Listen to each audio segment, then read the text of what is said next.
মাঝে মসজিদে ঢুকে অথবা মাঝরাতে ঘুম ভেঙে গেলে তাহাজ্জুদের জায়নামাজে চোখের পানি ছেড়ে যখন ক্ষমা চাইবে, আমি সব গুনাহ মাফ করে দেব, তুই কি করবি?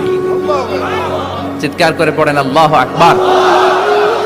এজন্য ভুল নাই এমন কোনো মানুষ নাই, ভুল হয়নি শুধু নবীদের, এজন্য তারা মাসুম। আহলুস সুন্নাহ ওয়াল জামাআর ইতিকাদ হচ্ছে নবীদের কোনো ভুল নাই, ঠিক কি না?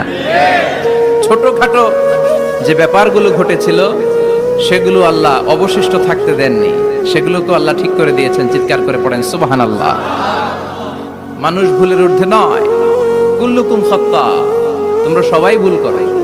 ওয়া খায়রুল খাত্তাইনা তাওয়াবুন, আরে ভুলকারীদের মধ্যে আল্লাহর কাছে শ্রেষ্ঠ ভুলকারী যে লোক ভুল করার পরে তওবা করে। কার কাছে? আল্লাহর কাজই তওবা কবুল করা। গাফিরিয যামবি ওয়া কাবিলিত তাওব। আমরা ভুল করব, শয়তান ওয়াসওয়াসা দিবে আর আল্লাহ মাফ করবে, ঠিক কি না? কি আল্লাহ আমরা পাইছি।